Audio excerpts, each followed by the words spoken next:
So there is a formal definition for an extensive form game, and an extensive form game essentially has to consist of a number of things. So as with all the games that we're going to be considering, a set of n players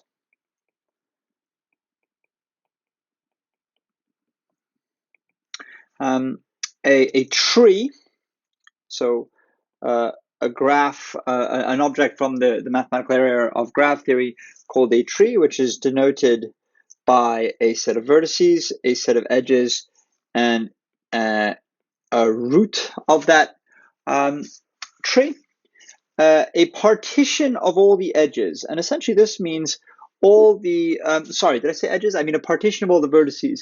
So all the vertices have to be belonging to the different players. So a partition of all your vertices, and using the word partition means we can't have some vertices that belong to each player. They have to, sorry, to both players or to all players or to a set of multiple players. It has to be a partition, so the players are all have their own vertices. A set of game outcomes, and a mapping U that maps from every leaf of G, so a leaf of G, to the set of game outcomes O.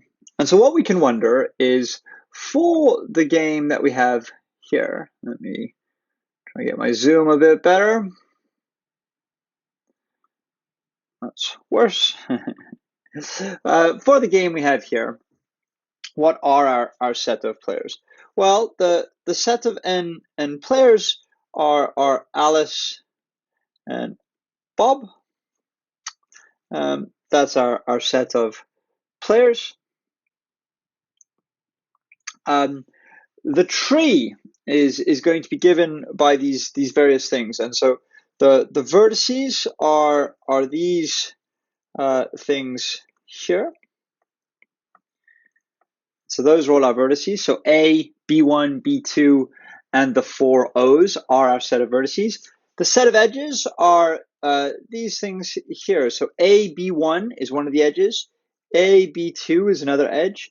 B1, O1 is one of the edges. B1, O2 is one of the edges. B1, O4, sorry, O3, and I think I said B1, O4. I meant B2, O3, and B2, O4 are the set of edges. And the root of our tree is A, is the very first and unique vertex at the top. So the next thing we have is the set of partitions of vertices, and we essentially have two. We have V Alice, so the vertices that belong to Alice are just A, is the set that just contains A, and the vertices that belong to Bob are B1 and B2. The set of outcomes are these things. Oops, I want that to be a pointer. So 3, 2, 1, 1, 0, 0, and 2, 3. So the numerical outcomes. And then the utility function can be written down explicitly.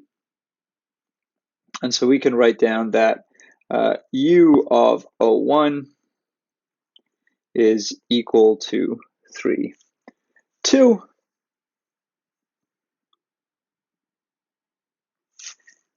U of O2 is 1, 1.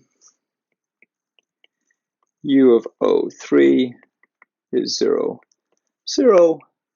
And finally, U of O4 is 2 and 3. And so those are the formal definition that corresponds to this pictorial description. But we could, of course, write all those things down as we just have.